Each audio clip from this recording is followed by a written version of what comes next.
El agujerito.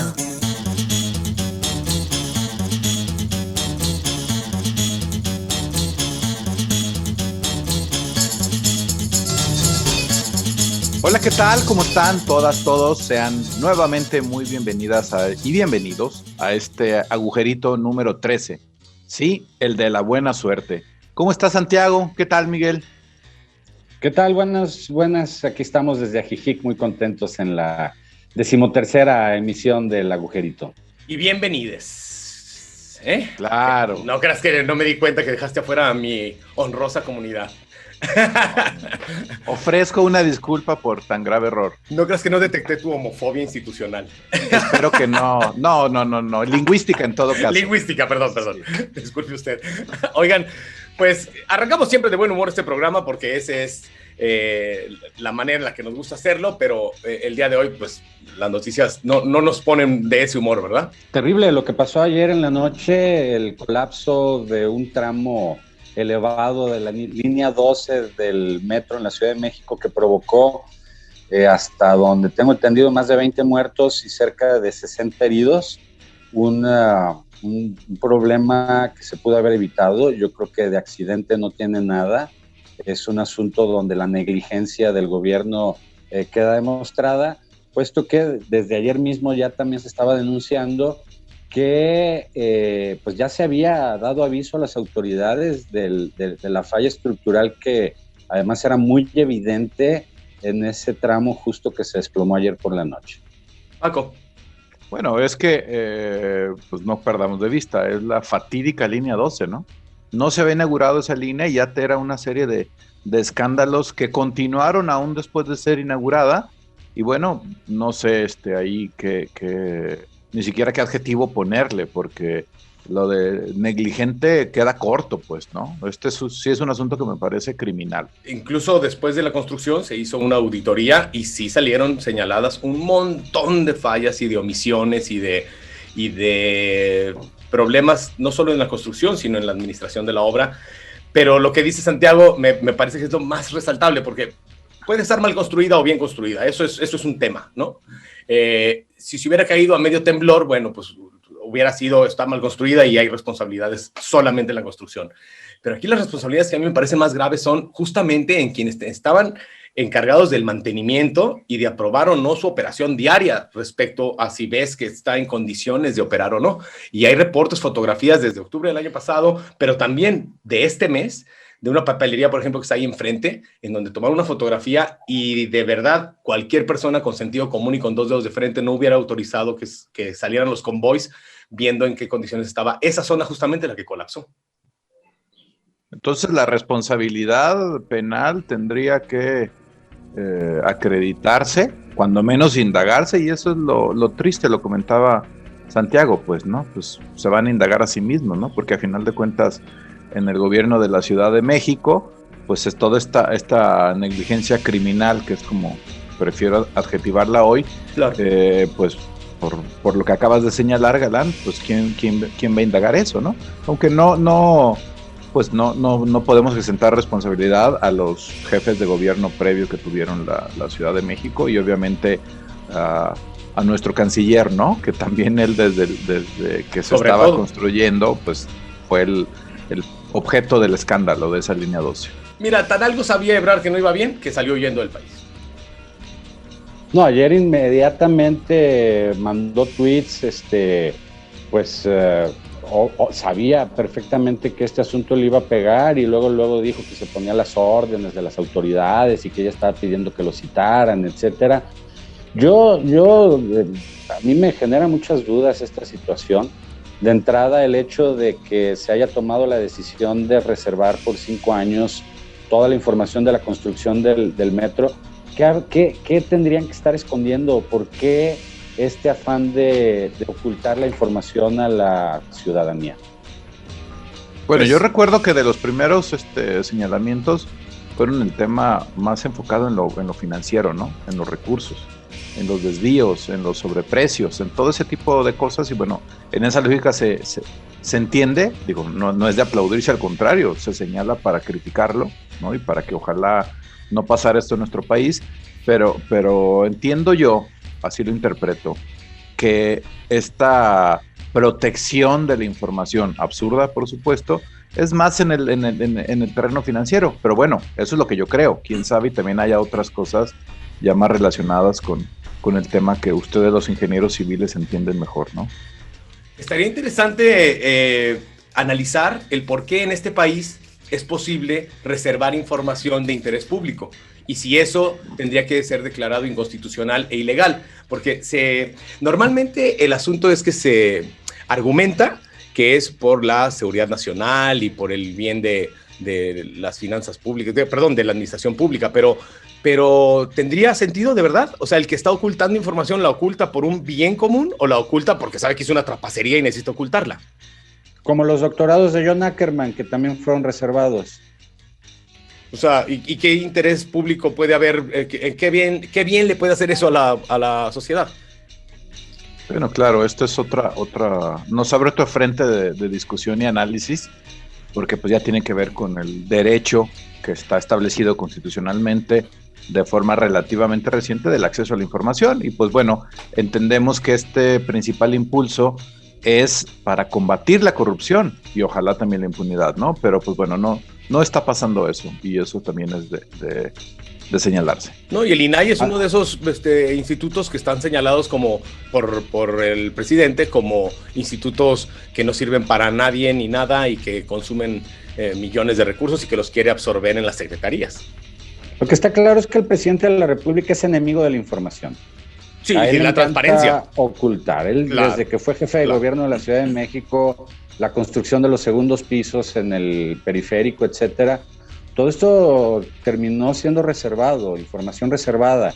Tenemos un presidente opaco al que le gusta hacer lo que se le antoja y no le gusta informar acerca de absolutamente nada. Sí, lo suyo no es la transparencia.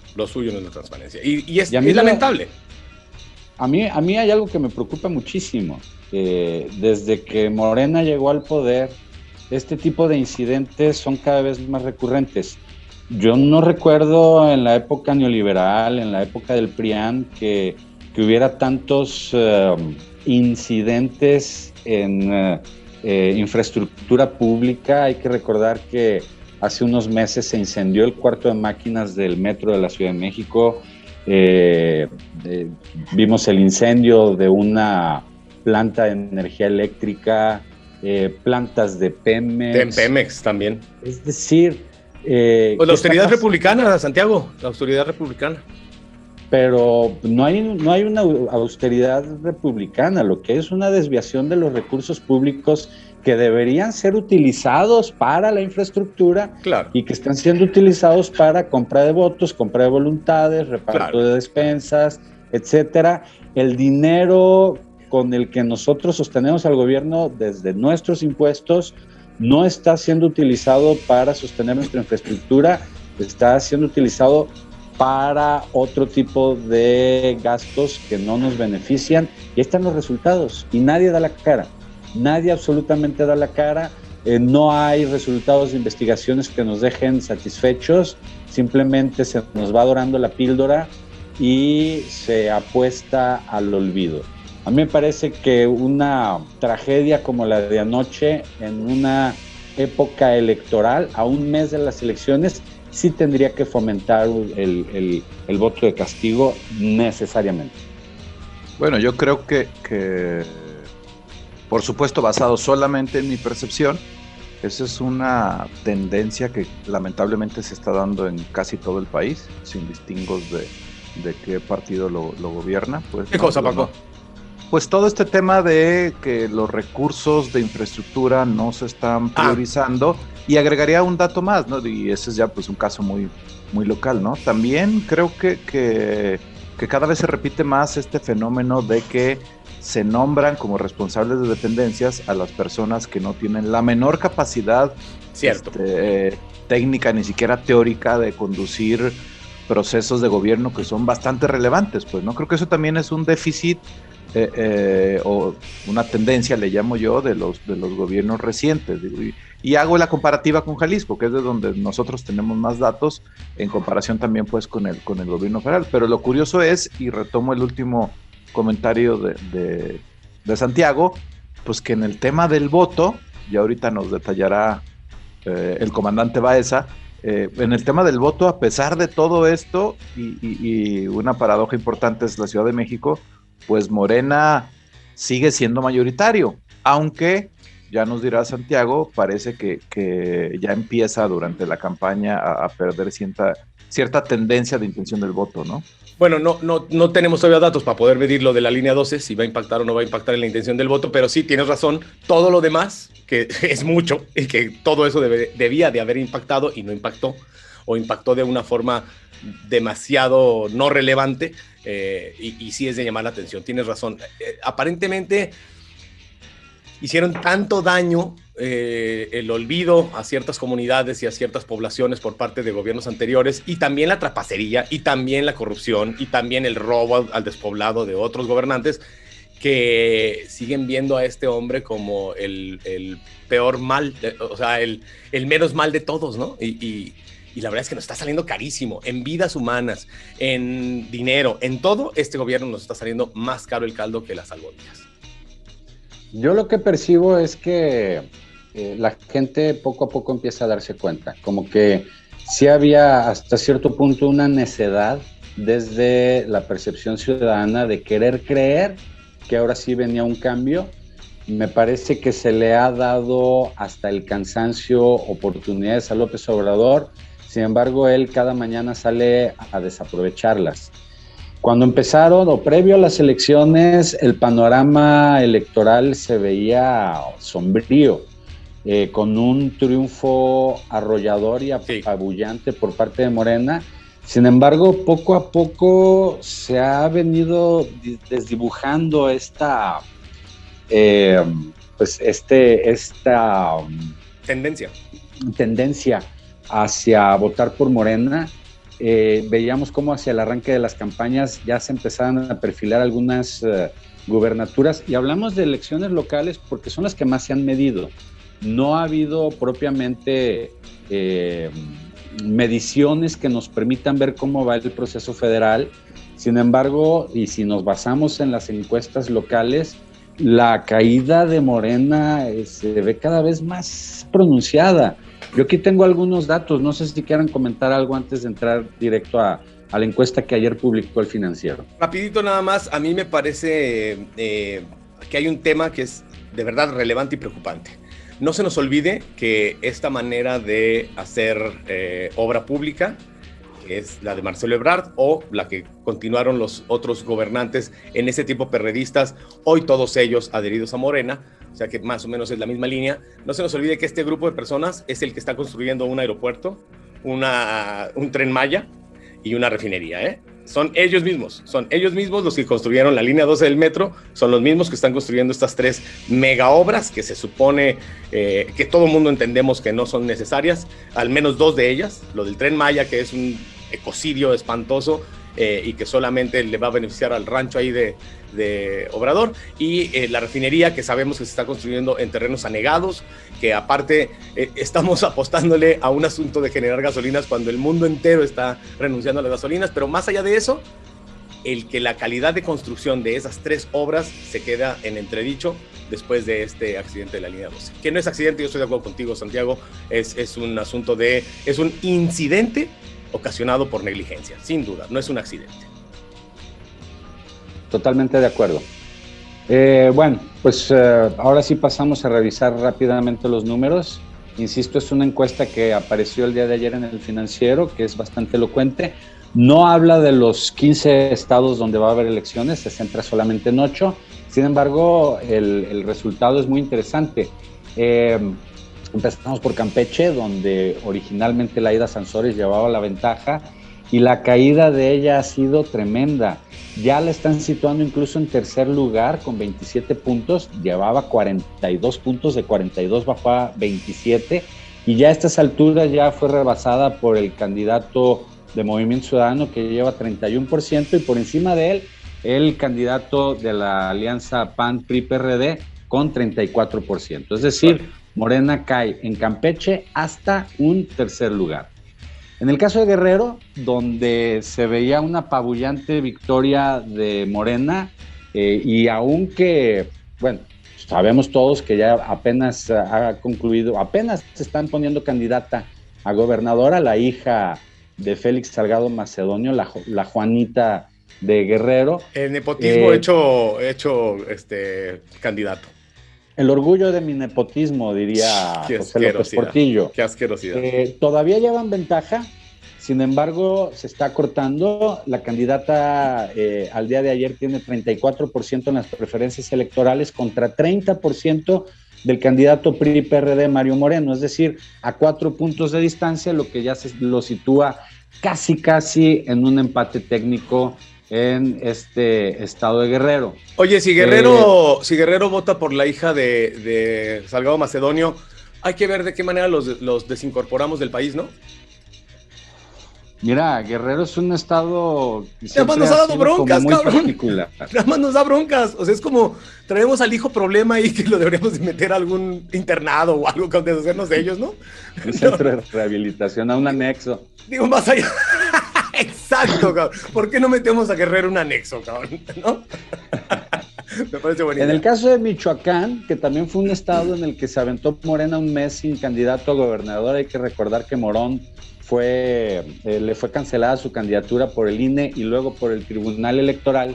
Ahí también hay ya un empate técnico. El candidato de Morena trae 38% contra 37% empate de Carlos Herrera del PAN-PRI-PRD. El Carlos Herrera se mantiene estático con un 37%, pero el Morena cae del 43 al 38%. Es decir, aquí lo que se está marcando es la caída de Morena de una manera escandalosa. En Baja California todavía traen ventaja, una gran ventaja, bajaron del 46 al 43%, eso es una muy leve ventaja. Sí. Lo interesante aquí es que Lupita Jones, que es la que marca en el segundo lugar, también cae. Entonces siguen en una tendencia, digamos, por arriba de las demás opciones. El único que está subiendo ahí es Jorge Hank Ron, que pasó del 6 al 14%. Es el que está capitalizando, para que vean cómo masca la iguana en Baja California. Habrá que ver también cómo desincorporar a Baja California de México, porque ya si van a votar por Hank, o sea, digo, ¿de qué estamos hablando, cabrón? O sea, sí, si votar por la 4T es un suicidio, pero votar por Hank, ¿de verdad? O sea, tan desesperado. No, es que Jorge Hank Ron es la representación vívida de la mafia del poder. Por supuesto, es la mafia del poder, cabrón. O sea, no, o sea, ese güey sí te manda a desaparecer a alguien que le cae mal, pues. O sea, esos son sus términos, ¿no? O sea. Ya no digas más, porque si no nos manda también a desaparecer a nosotros. Puede ser. Colima. En el estado de Colima sigue la ventaja de Morena también, aunque también se marca una caída del 42 al 37%. Ahí quien capitaliza es la candidata de la alianza PAN-PRI-PRD, pero con muy poco porcentaje de subida. Colima históricamente ha sido priista, ¿no? Colima ha sido priista, sin embargo, Morena ahorita todavía trae una ventaja bastante considerable. El nuevo PRI. Estamos hablando de 9 puntos de diferencia entre Morena y... Es considerable. En el caso de Nayarit, que también sigue estando arriba, sin embargo también se marca una bajada interesante de 44 a 40 puntos, mientras que la candidata del PAN-PRI-PRD subió de 22 a 32, es decir, de la última medición ahora subió 10 puntos. ¿Quién es el candidato de Morena?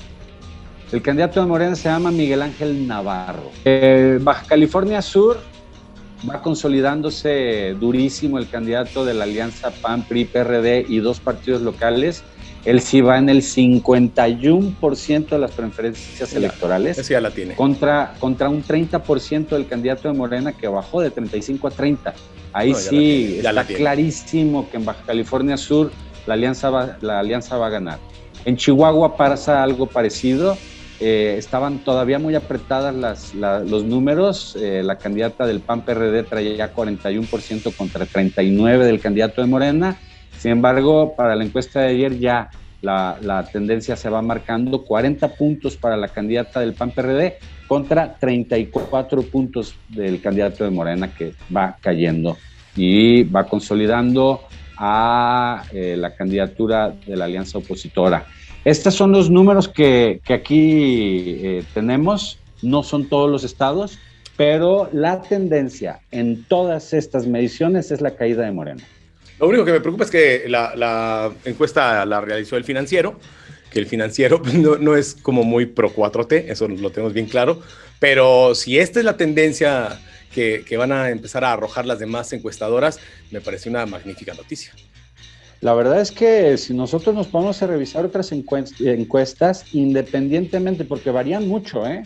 Sí, esa es la onda. Ponen a un candidato arriba y luego en otra lo ponen abajo. Hay como hay mucha unas donde disparidad. se nota que están pagaditas, ¿no? Algunas sí se nota así ridículamente, pues. Hay mucha disparidad. Sin embargo, lo que sí es la constante en todas las mediciones que yo he visto es que Morena no sube, Morena baja. Aparte, ¿sabes qué, Paco? Tú y yo deberíamos de hacer un acto de honestidad. ¿Te acuerdas que nos burlamos mucho de Santiago cuando nos había compartido la otra encuesta y que puso a Samuel en Nuevo León, que ya había subido al primer lugar, y nosotros así, nos pitorreamos de Santiago y dijimos que estaba bien tarado? Pues sí, las encuestas lo ponen ahorita por ahí más o menos. Es que eso de Santiago lo dijiste tú, no yo, la verdad. Siendo No, muy qué mentira. honestos. Ahí está el programa para verificarlo, cabrón. La grabación no miente. No seas collón. No, El video mira. está editado. El video está editado. Así iba a decir, ¿verdad? Y adivinen ustedes quién lo edita. Ajá, sí, claro. Oye, no, ya volviendo al tema. No, efectivamente, pues para eso son las campañas, ¿no? Las campañas son para mover la mente, o eso pretenden cuando menos, ¿no? Mover la mente del electorado, enfocar los temas, ganar intención del voto, pues, ¿no? Si Sí. no, ¿qué sentido tendría, no? Yo solo quiero comentar de las encuestas. Veo al paso del tiempo, de todos los años que llevo observando el fenómeno electoral, cómo las encuestas cada vez se equivocan más. Ojalá y en este proceso electoral veamos de alguna manera mayor certeza en los pronósticos, y vaya, es incluso incorrecto llamarle pronósticos, ¿no? Porque a final de cuentas toda casa encuestadora aclara pues que ellos miden una situación en un momento concreto, y obviamente la técnica muestral pues tiene sus porcentajes de falla y error, pues, ¿no? Pero me estoy refiriendo a las constantes, ¿no? O más bien me quiero referir a las constantes, como bien lo señala Santiago, pues, ¿no? Las encuestas marcan una tendencia, sobre todo cuando analizas varias encuestas de distintas casas encuestadoras y con distintas técnicas, pues, ¿no? Y entonces, sí pareciera que el proceso de campaña ha dado para o que Morena llegue a un tope o incluso que empiece a decrecer, pues, ¿no? Y pues como en todo fenómeno electoral es quién gana esos votos. El ejemplo que recupero es lo que decía Santiago de Baja California. También el PAN con Lupita Jones perdió votos, pero ¿quién los está ganando? Hank Ron, que más allá de él, describo y suscribo lo mismo que ustedes respecto de él, pero también, oye, es el candidato del PES, ¿no? Digo, a mí si algún partido me causa escozor es precisamente ese, pues, ¿no? Pero el bueno, PES y el verde, ¿no? Ahí sí es difícil, es una difícil competencia, pues, ¿no? Exacto. Pero sí.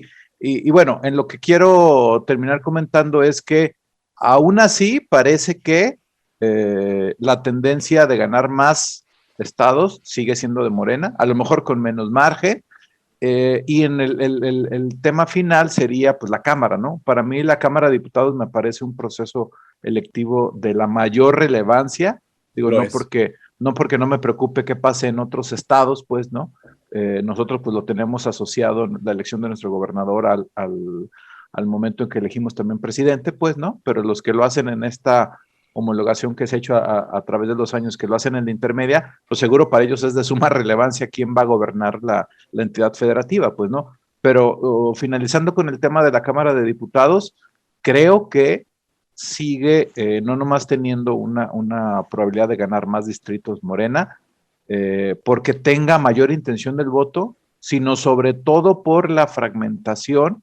Eso se da más en las locales que en la federal, porque en la federal, pues sí, efectivamente parece que hay únicamente 2 opciones, y eso no me parece una buena noticia para nuestra democracia. A mí no me laten los procesos políticos donde solo puedes escoger entre 2 opciones, la mala y la peor, pues, ¿no? Creo que sí nos hace falta ir construyendo una tercera vía, aunque no es algo nuevo, pues no estoy descubriendo el hilo negro, esto es un anhelo de la democracia desde hace muchos años, pues, ¿no? Pero ahorita para la elección, y ya para concluir el comentario, ¿no?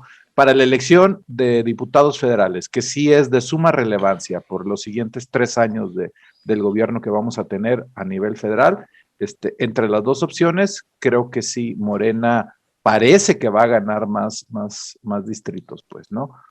Creo yo, mi percepción o mi opinión es similar a la tuya, Galán.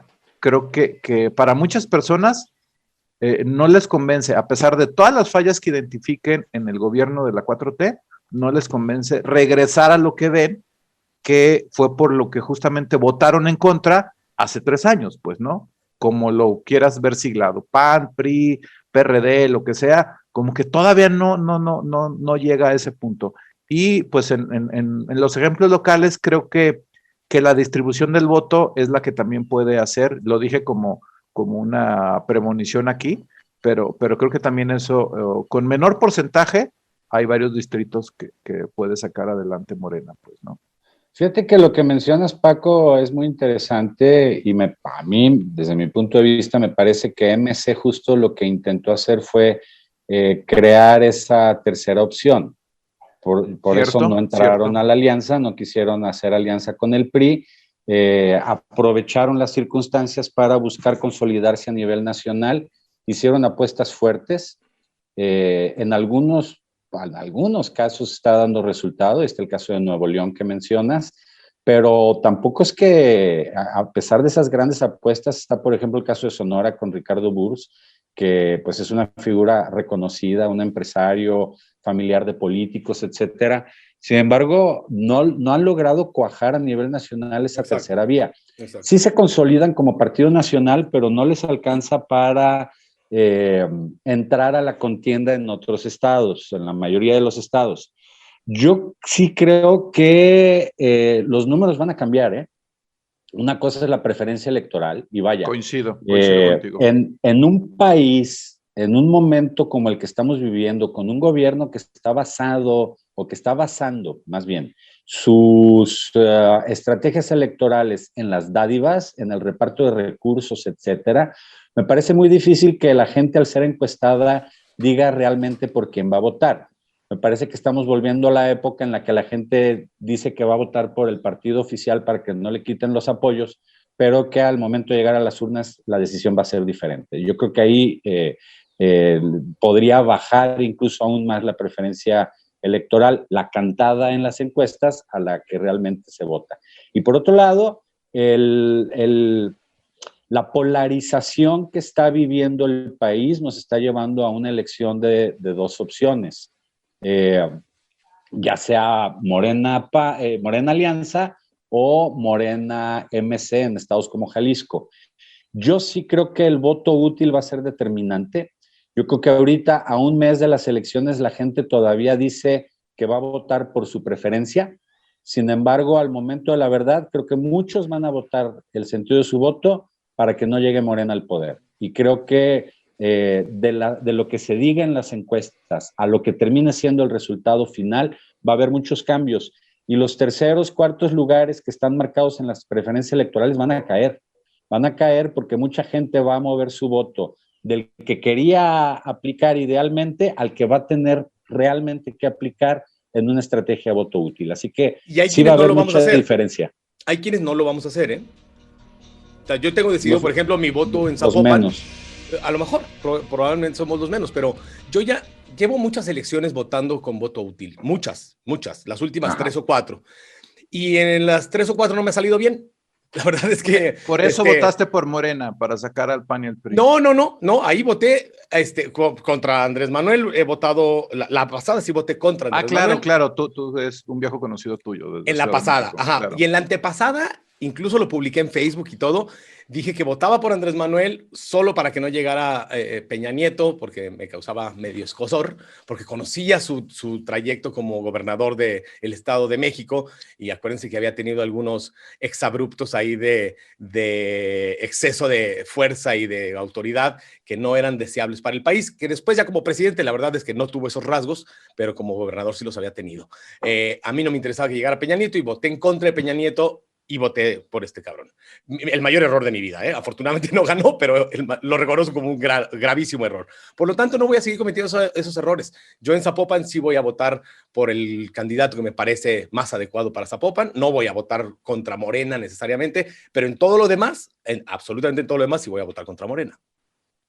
Pues yo también tengo una disyuntiva, yo todavía no he decidido por quién voy a votar en la Diputación Federal, porque efectivamente no me persuade la idea de que la fuerza alineada al presidente tenga mayoría calificada, porque pues entre esas dos opciones, los partidos nuevos, pues todos son aliados de Morena. Digo, en la federal así está. Digo, hay dos coaliciones y los partidos nuevos, pero todos los partidos nuevos, los que casi todos logren sobrepasar el umbral de mantener el registro, son alineados a Morena. Entonces, sí, esa opción no me persuade, pero la otra tampoco. La opción de votar por la coalición PAN, PRI, PRD, y la de MC, que es como esta tercera vía, pues si en algún lugar conocemos a los de MCs en Jalisco, y tampoco me persuade. Entonces, realmente sí es complejo. Bueno, pues al tiempo, Santiago, ya veremos si tu pronóstico se cumple, y no como apuesta ni como competencia, simplemente por bien de la democracia, ya pronto sabremos. En poco más de un mes estaremos viendo qué fue lo que realmente sucedió. No te olvides que es buen pitonizo, ¿eh? Sí, eso sí. No podemos pasar por alto que es buen pitonizo. Mis respetos. Deseamos que tengas razón en este presagio, Santiago, otra vez. Vamos viendo cómo terminan dando las cosas. Por lo pronto, yo también estoy en la disyuntiva. Yo estoy esperando que haya una encuesta que nos marque en mi distrito, que es un distrito rural de Jalisco, el distrito número 17. Si llega a estar muy apretada la elección, entonces sí tendría que votar por MC, que es el que se marca como la opción. Si veo que hay una diferencia holgada de MC ante Morena, pues entonces sí, pensando en los plurinominales, yo estaría votando por la alianza. Entonces, todavía no termino de definir. Cerca de las elecciones tendré que tomar esa gravísima decisión. En esta ocasión tú sí vas por voto útil. Yo sí creo que es importante que tengamos el avance de Morena. Republican colleagues are very distressed. They're very upset that somebody who's making $10, $12 an hour might end up with a paycheck for 4 months more than they received last week. Oh my God, the universe is collapsing. Imagine that. Somebody who's making $12 an hour, now like the rest of us, faces an unprecedented economic crisis with the $600 on top of their regular unemployment check, might be making a few bucks more for 4 months. Oh my word! Will the universe survive? How absurd and wrong is that? What kind of value system is that? Meanwhile, these very same folks had no problem a couple of years ago voting for $1 trillion in tax breaks for billionaires and large profitable corporations. Not a problem. But when it comes to low-income workers in the midst of a terrible crisis, maybe some of them earning or having more money than they previously made. Oh my word, we got to strip that out. Got to tell those poor people that no matter what. By the way, when the McConnell bill first came up, unbelievably, and I know many Republicans objected to this, they were saying that, well, we want to give whatever it was, $1,000 or $1,200, but poor people should get less. You see, because poor people are down here, they don't eat. En esta semana se dio en Estados Unidos el que seguramente es el discurso más progresista que haya dado un presidente de Estados Unidos, y es muy curioso porque cuando fueron las últimas votaciones en las que ganó el presidente Biden, muchísima gente estaba reacia Bueno, primero se dieron las internas de los partidos, ¿no? La gente quería a Bernie Sanders y veían en Biden a un impostor de la izquierda, ¿no? Veían en Biden a alguien que iba a llegar por el lado de la izquierda, pero que en realidad iba a ser de posturas mucho más conservadoras.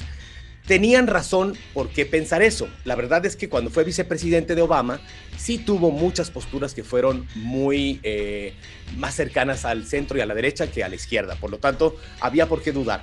Pero aparentemente, al tomar el poder Biden, pues se soltó la trenza y dio un discurso que de verdad memorable, memorable, y todos y absolutamente todos los postulados de la izquierda fueron presentados en este discurso.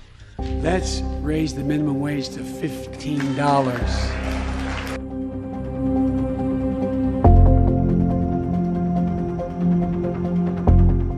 Madam Speaker, Madam Vice President,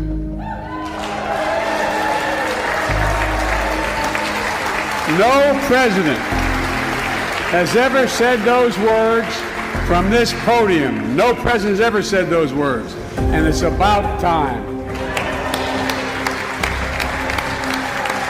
Good guys and women on Wall Street, but Wall Street didn't build this country. The middle class built the country, and unions built the middle class. So that's why I'm calling on Congress to pass Protect the Right to Organize Act, the PRO Act, and send it to my desk so we can support the right to unionize.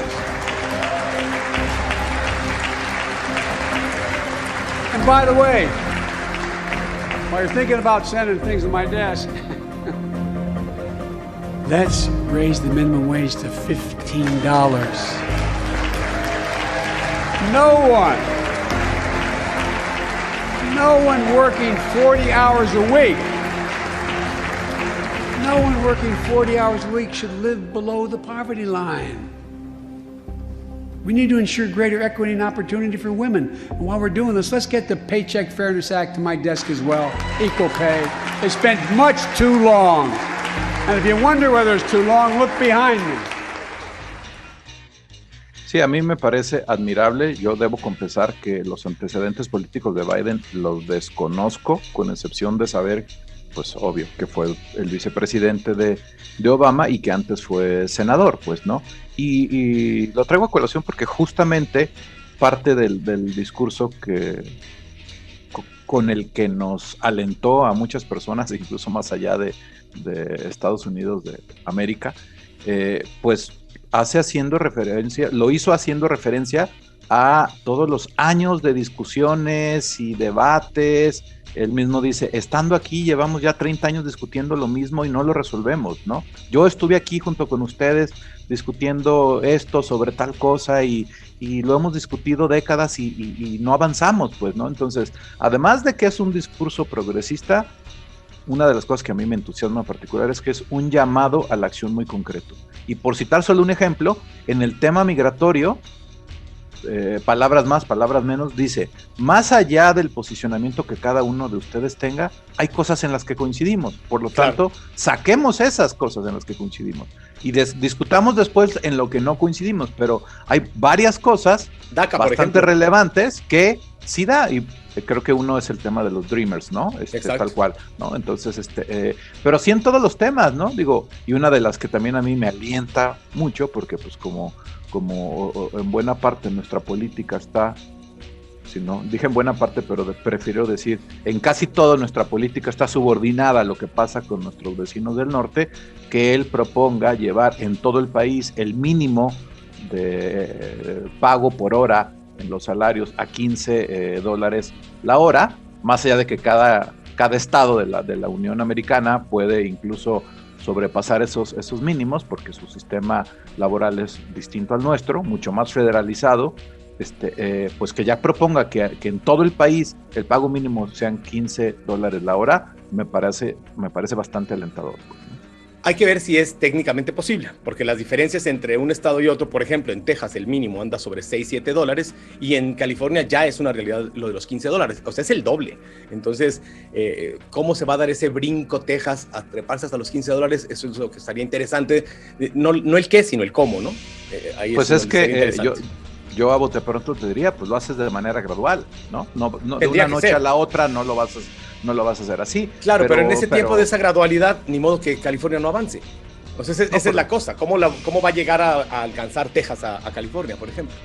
Bueno, seguro Biden tendrá las respuestas, ¿no? Pero lo que yo nunca me ha parecido admisible es que se justifican en cuestiones técnicas, sobre todo basadas en la economía neoclásica, de por qué no se puede cuando en otros lugares, países o estados del mismo país sí se puede, ¿no? Entonces, claro, ¿qué diferencia hay entre la generación de riqueza de Texas o de California? No tanta, sí la hay, pero no tanta. Sin embargo, la distribución de la riqueza precisamente se diferencia por la parte que los trabajadores reciben a cambio del esfuerzo que hacen, ¿no? Claro, y por eso elegí esos dos estados, California y Texas, porque los dos hacen frontera con México, lo cual no podrían decir, es que un estado tiene frontera y entonces tiene la competencia de mano de obra barata mexicana, etcétera. No, pues California tiene la misma competencia, ¿no? Y la otra cosa es, tampoco puedes decir, lo que pasa es que Texas es una economía muy pequeña, pues no.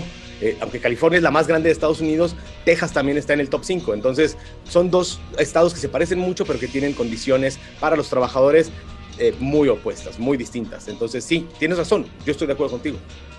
Bueno, y también habló de reivindicar los derechos LGTBI, ¿no? Concretamente tuvo mensaje para las y los jóvenes trans. Bueno, todo un catálogo de cosas o propuestas de carácter progresista. Que más liberal no pudo haber sido, ¿eh? Me parece admirable, ¿no? Y a mí lo que me sorprende gratamente es que, contrario a lo que normalmente se cree por los estereotipos, pues es una persona de una edad bastante avanzada que enarbola las causas de que son impulsadas principalmente por la juventud o las juventudes, pues, ¿no? Correcto. Obviamente también el tema medioambiental lo tocó con mucho énfasis. I will not impose any tax increase on people making less than $400,000. But it's time for corporate America and the wealthiest 1% of Americans to just begin to pay their fair share. Just their fair share.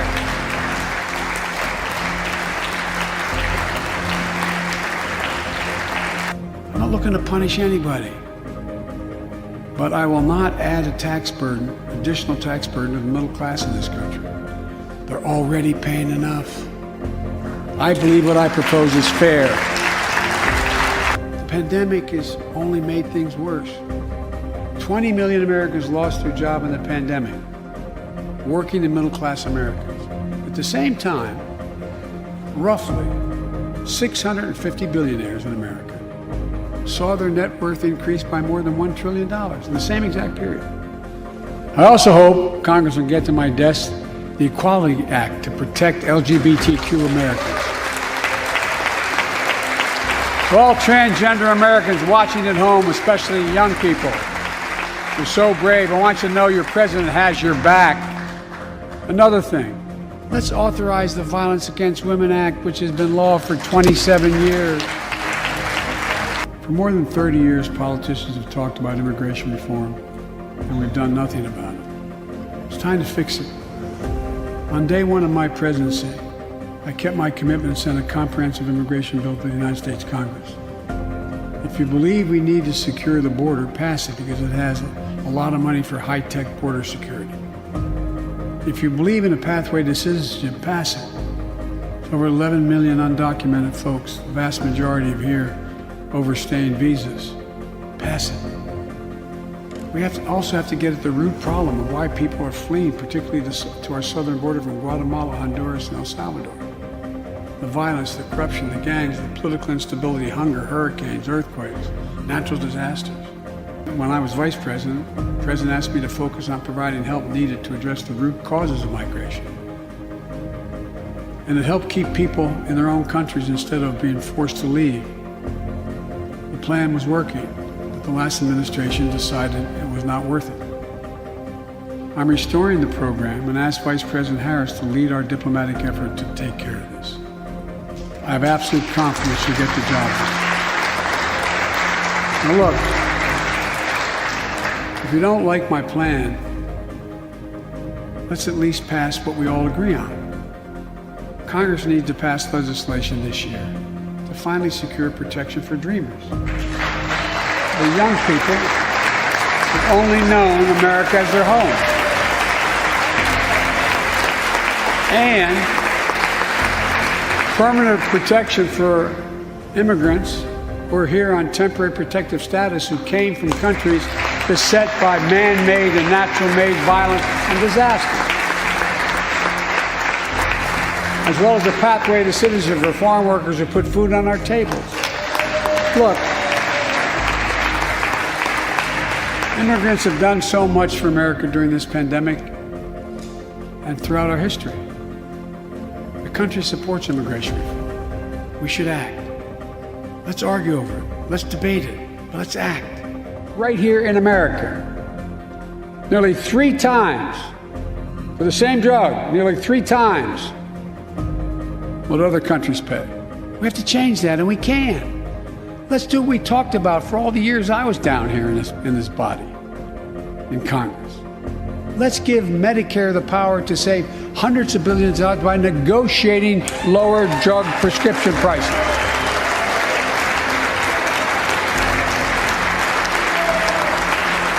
By the way, it won't just help people on Medicare. Lower prescription drug costs for everyone. And the money we save, which is billions of dollars, can go to strengthen the Affordable Care Act and expand Medicare coverage benefits without costing taxpayers an additional penny. It's within our power to do it. Let's do it now.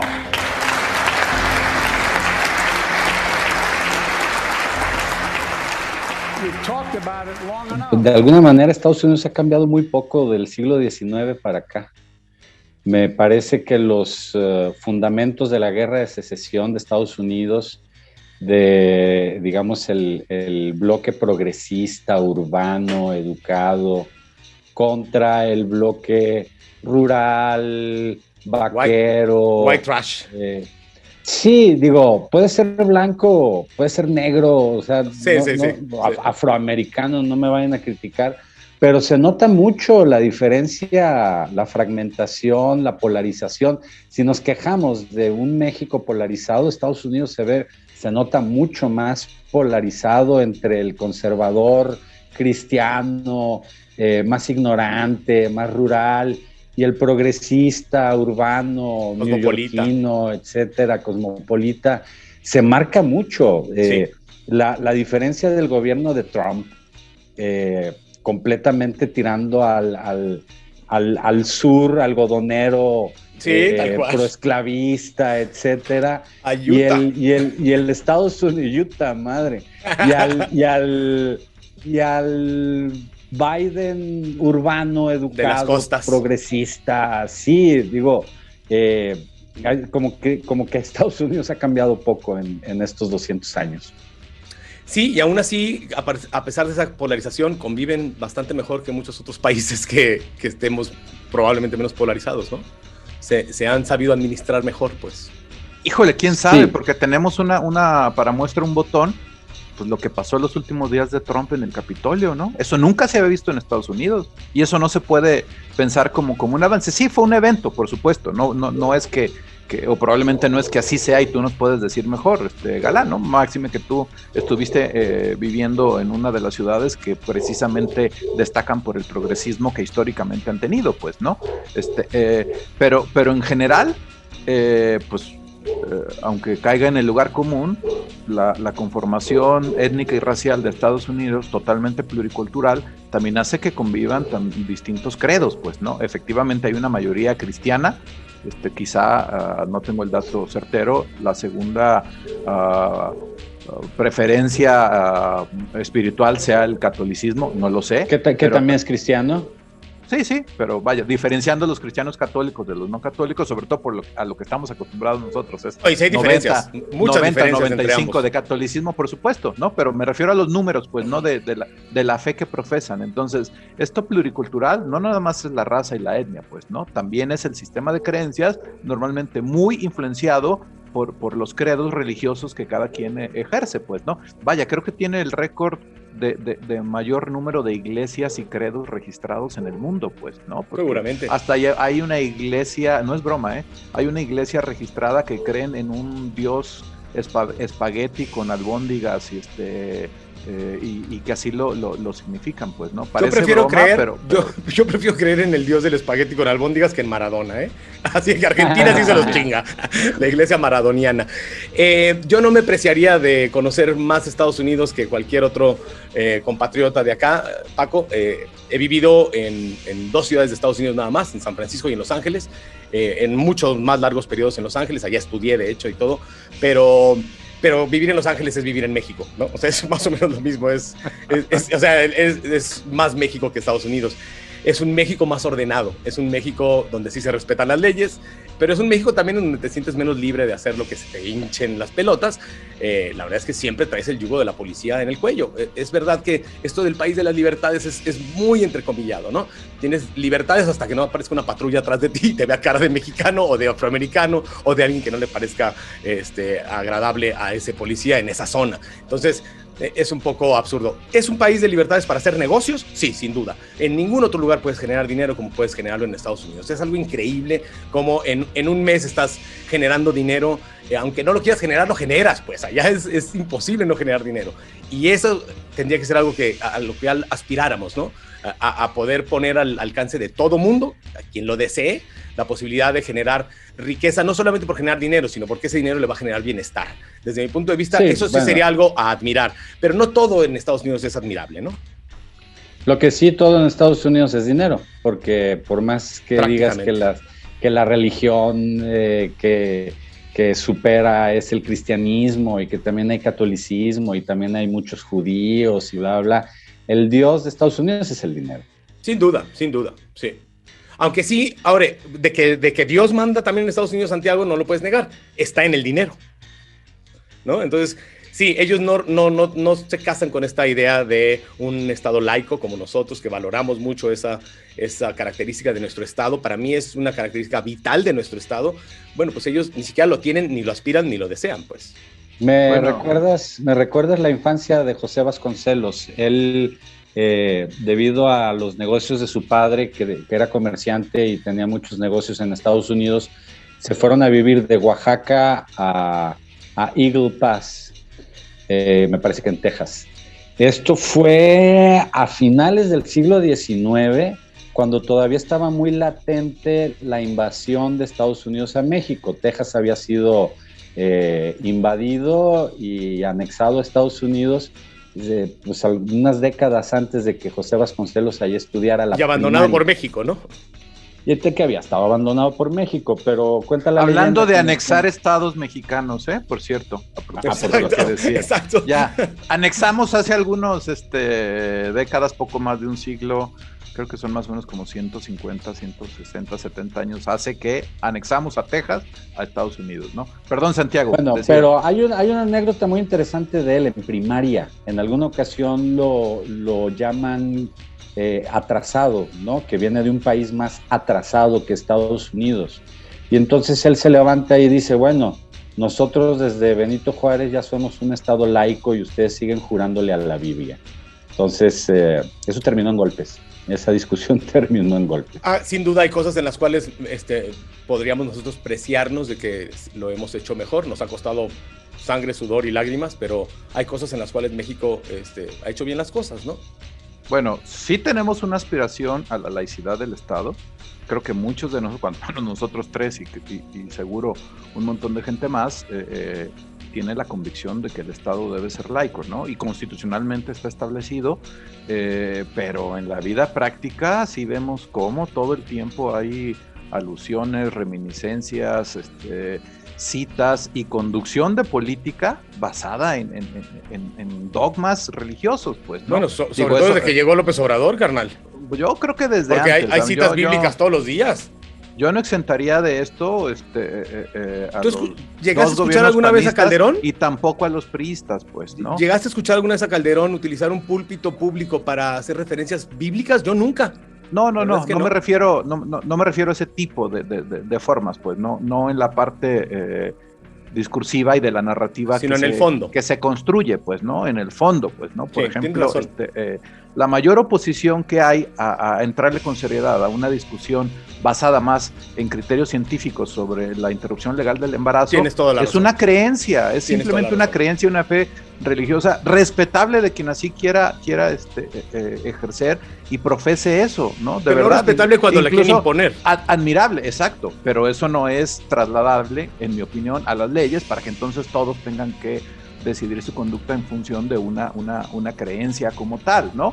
Entonces, a ese ejemplo me refería, y hay otros tantos más respecto de la ley, pero vaya, para no desenfocarnos del tema, si no vamos a meter también el tema del aborto, y ese nos toca, una media hora.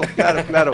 Retomo lo último que decía, sí, Estados Unidos también tiene muchas dolencias, muchísimas, ¿no? En la parte económica, en la parte de hacer o ganar dinero, parece que todavía es un ejemplo a seguir o una referencia y entonces la gente sigue migrando o queriendo migrar para perseguir el sueño americano, pero socialmente es un problema, o sea, socialmente tiene problemas gravísimos, ¿no? Me refiero solo a dos de todos los que identifico.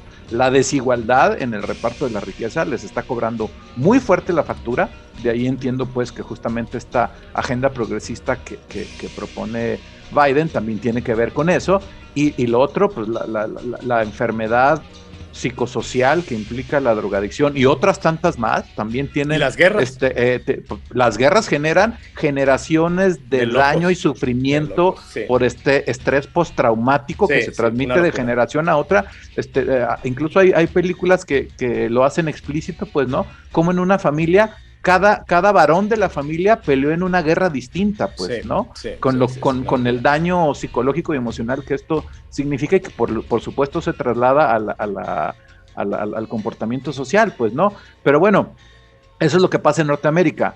Mientras tanto, en Latinoamérica, quiero insertar el tema de algo que me parece gravísimo, de verdad gravísimo. Yo sí suscribo la afirmación de que se está dando un terrorismo de Estado en Colombia en estos últimos días, pues, ¿no? Que el presidente intenta sacar una reforma tributaria, la gente se opone, toma las calles, corta carreteras, avenidas y demás, y la respuesta es a la que estamos malamente acostumbrados, ¿no? La represión, ¿no? Pero entonces, ya el presidente...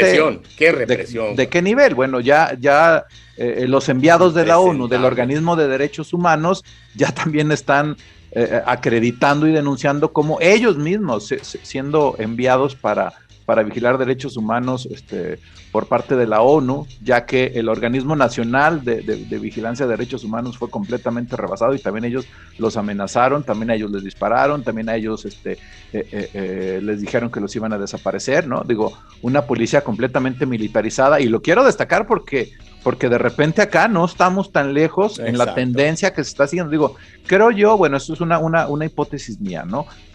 No tiene mucho fundamento, por eso es solo hipótesis, pero yo creo que si con algún pueblo de Latinoamérica tenemos similitudes los mexicanos, es con Colombia, pues, ¿no? Muchas similitudes. Yo encuentro muchas similitudes, pues, ¿no? Pero para eso voy y describo la primera intervención de nuestro, pues, ¿no? Entonces, con una policía totalmente militarizada, con mando militar, con militares y tanquetas y equipo militar en las calles, lanzan una represión, ¿no? ¿Con cuál argumento? El típico. Es que los terroristas vandálicos empezaron a hacer destrozos, están interrumpiendo las cadenas productivas y entonces tenemos que recuperar la paz y el orden del país, ¿no? Y viene la represión tremenda de un carácter criminal, que sobran videos. Digo, ayer tuve horas de videos y vaya, eran puros videos cortos de algunos segundos, pero se me acumularon horas de ver tantas atrocidades, de verdad genocidas, que me hace plantearme muchas preguntas, ¿no? Comparto de inicio solo dos, ¿no? La primera, ¿cómo es posible que compatriotas connacionales, claro, porque traen el uniforme, tengan esa crueldad o esa falta de empatía, qué sé yo, de valor humano, de disparar contra sus propios connacionales, sobre todo... Por la espalda, cabrón. Por jóvenes, el chavito así, de 16 años que le disparan en la cabeza así, por la espalda a un policía, dices... Qué grandísimo hijo de puta ese policía, ¿eh? Digo, de verdad, no hay entiendo, otra palabra. O sea, no hay otra palabra. Obvio, malnacido. claro, obvio tienen una orden, obvio la principal responsabilidad la debería llevar los que ordenan eso, pero al final también el que ejecuta es parte de una clase social desfavorecida en Colombia, pues, ¿no? Porque, pero están defendiendo, digo, ahí no sé si es el sistema de creencias, de vamos a defender a la patria de estos criminales, y entonces por eso llegan a ese nivel de atrocidades. Pero la otra, a final de cuentas a mí sí me replantea, yo hasta hace algunos años siempre había o he afirmado, todavía no dejo de afirmarlo, que la única forma de verdad avanzar socialmente es con la organización y la movilización social, pues, ¿no? Yo en la historia de el progreso humano, la adquisición de derechos, las mejoras cuando menos las que nos platican de cómo se dieron, nunca han sido concesiones que hacen las élites o quienes están en el poder. No, nunca las van a hacer. Porque de repente se pusieron benévolos y dijeron, eso no sucede. Aquí la perrada ya se merece que tenga... Eso nunca sucede. Nunca va a suceder. Siempre es a través de la exigencia, la demanda, la organización, la movilización. Y antes, bueno, los setenteros todavía creíamos en las revoluciones. Y bueno, por eso, pero lo que me cuestiona es que sale la gente a protestar contra una reforma, por supuesto, o lesiva, y lo hace de manera pacífica, pues, ¿no? Se organizan para salir a la calle, ¿no? Y simplemente plantarse, ¿no? La respuesta ya la conocemos, ¿no? Entonces, claro, pero entonces matan adolescentes, matan jóvenes, matan señoras, le avientan gas lacrimógeno a los niños, entonces, o sea, 800 heridos y 19 muertos. Estamos hablando de 800 heridos y 19 muertos. Pero ¿qué es peor, Galán, Santiago? ¿Qué es peor? Entonces, mejor no te movilizas, mejor no haces nada, mejor no protestas, pues porque obviamente la represión sabemos que puede y seguramente sería de esa naturaleza, ¿no? Porque, para finalizar, pues en Chile llevan años haciendo exactamente lo mismo. En Chile también se calmó, entre comillas, un poco, pues ahorita con lo de la pandemia, pero en 2019 y otra vez en 2021, y con una larga historia de cuando menos 10 años de estar peleando por la progresión de derechos y luchando contra los regímenes que ellos consideran que solo protegen el bienestar de las élites económicas, también a ellos les han tundido duro, también a ellos los desaparecen, violan a las mujeres, les disparan balas con armas de grueso calibre, y ahí están y siguen protestando, pues, ¿no? Por citar solo dos ejemplos, ¿no? Pero entonces en nuestro país, ¿qué toca? ¿Seguir aguantando todo lo que suceda o salir a protestar? Porque también salir a protestar, aunque tú vayas a una marcha o plantón pacífico, sabes que en eso puede terminar. Entonces, de verdad a mí sí me tiene en una crisis cuando menos cognitiva de replantear cuál es la vía o cómo le hacemos, pues, ¿no? Porque pues obviamente la vía electoral, pues también sabemos ya de todo lo que adolece, ¿no? Es muy limitada. A mí me causa sentimientos encontrados la situación de Colombia. Colombia es un país con una gravísima desigualdad social, muy marcadas las diferencias entre ricos y pobres, entre rurales y urbanos, con unos índices de violencia altísimos históricos. Durante muchos años, me parece que se llama El Corcho, uno de los barrios de Bogotá, fue el más violento del mundo. Lograron bajar los índices. Pensé que describías México, Santiago. Sí, hasta que dijiste Bogotá, yo creí que estabas hablando de México. A ver, es que usted lo mencionaban hace rato, hay muchas similitudes entre Colombia y México. Una violencia desbordada también producto del narcotráfico, también. Y de las guerrillas, que no es una, por lo menos había dos guerrillas muy, muy importantes que tenían tomadas o han tenido tomadas grandes regiones del país. Por el otro lado... guerrillas que también están asociadas al narco, que también están asociadas al narco. Pero por otro lado es un país que ha dado a los políticos más progresistas y más humanistas de Latinoamérica. Un país que ha logrado políticas sociales de desarrollo humano impecables a través de la cultura, a través de incluso hasta las bibliotecas públicas, por ejemplo, de Cali, son famosísimas. Es decir, es un país que tiene también estos grandísimos contrastes. A mí me causa mucha tristeza cómo hayan caído en estos actos de desesperación gubernamental y con la tentación, pues, de la represión. Un país que se sabe la sociedad no es nada dejada. Bueno, ya no fue tentación, ¿eh? Ya no fue tentación. Sobrepasaron la tentación y no creo que se incluyas dejaron en los... llevar por Sí, esa claro, tentación. claro. Bueno, al final, Sí. así sí, pero no creo que el actual gobernante Duque, Iván el Duque. actual presidente, Iván Duque, o su anterior, que dicen es su padrino y su jefe político, Álvaro Uribe, deba ser considerado en esta categoría, porque Uribe hasta Twitter le tuvo que cancelar la cuenta por un claro y llamado incitación a la violencia, donde decía, hay que permitirle a los soldados y a los policías que utilicen sus armas para protegerse, pues, ¿no? Pero, oye, y la mayor ridiculez, ellos criticaban justamente de Maduro este tipo de represión. Es que eso es lo que... Cuando Maduro estaba matando gente en las calles, estos estaban incendiados diciendo que era un energúmeno, que sí lo era, por cierto, o sea, claro, era sumamente reprobable lo que se estaba haciendo en Venezuela, pero se rasgaba las vestiduras Colombia, y ahora que le toca enfrentarlo hacen exactamente lo mismo o incluso un poco peor. Y Chile también, es decir, Chile, un país que también logró marcar un progresismo tras salir de la dictadura de Pinochet, que iniciaron con un gobierno moderado socialista,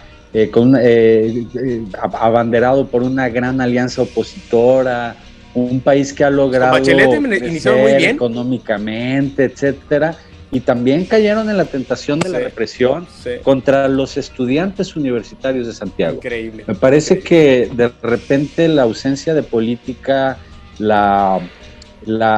esta tentación de la que hablo de reprimir a la gente, no está llevando a ningún buen puerto a la política de esos países. Me sorprende porque ellos vivieron represión, vivieron dictaduras, entraron a un esquema democrático, mostraron otra cara, pero ahora están volviendo a las prácticas de antes y, como tú dices, Miguel, a las prácticas que ellos mismos critican de otros gobiernos. A mí me parece tristísimo lo que está sucediendo.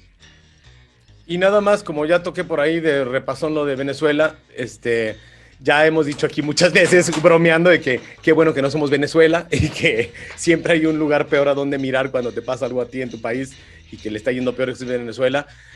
Esta semana en Venezuela aumentaron el salario mínimo 300%, 300% fue el aumento, y aún así, con ese aumento, no les alcanza para comprar un kilo de carne. Es de ese tamaño la tragedia humanitaria de Venezuela, de ese tamaño. Pues tiene el índice de inflación más grande del mundo. Yo tengo un amigo venezolano, su madre vive en Caracas, él le manda cada mes dinero a su mamá y con la indicación de que se lo gaste en el momento, porque si lo guarda al día siguiente vale la mitad lo que le mandó. Entonces le dice, te lo tienes que gastar ahorita porque la inflación es así ridícula. La crisis humanitaria de Venezuela es tremenda, es un país que tiene un nivel de crisis como si estuviera en guerra. Y hace 30 años Venezuela era la gallina de los huevos de oro de Latinoamérica, increíble. Para que vean lo que sucede, ¿no? con los no, sí, pero también pero los lo siguen teniendo socialistas, lo siguen teniendo el petróleo, cabrón, o sea, no lo perdieron. Pues sí, no, es que el petróleo ahora ya no vale nada. Oigan, y hablando de Latinoamérica, también una noticia que tronó recientemente fue la desaparición de la Suprema Corte de Justicia en El Salvador. El presidente Nayib Bukele tomó está la más loco que una cabra de desaparecer la cabeza del Poder Judicial de ese país. Qué locura, qué locura. Entonces, en la competencia global entre quienes tienen como regiones los peores gobernantes, ¿quién gana? ¿Latinoamérica o África? Y Asia, no, espérate, Asia no los puedes dejar afuera. El presidente de Filipinas, ese impresentable loco asesino, sí le entra la competencia machín. Pero en Asia sí son, no sé, contados los que andan mal, ¿no? El rey de Tailandia es otro loco, el rey de Tailandia, que se la pasa más en Berlín que en Tailandia. Tienes razón. También hay loquitos en Asia. Asia no solo es Japón, Corea y China, ¿no? Me refería a la clase baja asiática. Pero tienes razón, también África nos da unos ejemplos de orates locos en el poder, de Ruanda, por ejemplo, de que se te ponen los pelos de punta. Bueno, solo para tratar de equilibrar el marcador en el que siempre me apabullan, ahí está la crítica a estos gobiernos de derecha, estos gobiernos que sus detractores los etiquetan también como neoliberales, cómo terminan siendo también criminales y cómo también son totalmente ineficaces en generar bienestar para la mayoría de la población, ¿no? Exacto. En comparación con todos los ejemplos que ustedes quizá con razón critican de la izquierda latinoamericana, pues, ¿no? Pero entonces, a eso me refiero con que a mí ya no me resuelve el tema de los hemisferios políticos, de si es mejor la izquierda o la derecha. Yo creo que yo estoy ya en un punto donde habría que analizar los resultados, pero no desde la macroeconomía, que eso es lo típico del dogma de la economía no clásica, sino los resultados en cuanto a bienestar de la población. Yo creo que la democracia pasa por también el nivel educativo y cultural de una sociedad. Yo no creo que toda la culpa sea o de la derecha o de la izquierda. Al final de cuentas, los gobiernos pues son representativos del nivel social y cultural de cada nación. La democracia funciona bien en países donde hay pues un nivel cultural y social más aceptable, donde está más estandarizado. Europa puede ser un buen ejemplo, aunque también tiene sus casos. Pero en países nos llevan 1000 años de evolución, pues. Nos llevan muchísimos años de evolución social. Asia, África, Latinoamérica, donde la democracia se impuso a través, por lo menos en Latinoamérica, de una minoría masona que luchaba en contra de los regímenes monárquicos, religiosos, etcétera. También se toparon con una sociedad que no quería esa democracia. En México, los conflictos entre el Estado y la Iglesia terminaron en guerras, ¿no? Nos queda un minuto para despedirnos. Yo nada más me gustaría decirles que en los países en donde tengan verdaderos problemas, llámenle a Maya Navarro de Lemus. Ella puede ayudarles a solucionar el problema que tengan. Mándenle un tuitazo. Mándenle un tuit a Maya Navarro de Lemus. Ella les puede mandar a los guaruras de su hijo para que solucione cualquier problema que tengan por ahí, ¿no? Claro, bueno, o si quieren posicionar un proyecto político, pídanle a Carlos Lomelí que les financie su campaña. Caray. Él patrocina a todos. Exacto. Muchas gracias. Pues, que tengan buen día. Igualmente, cuídense. Gracias, hasta luego. Hasta luego. Bye.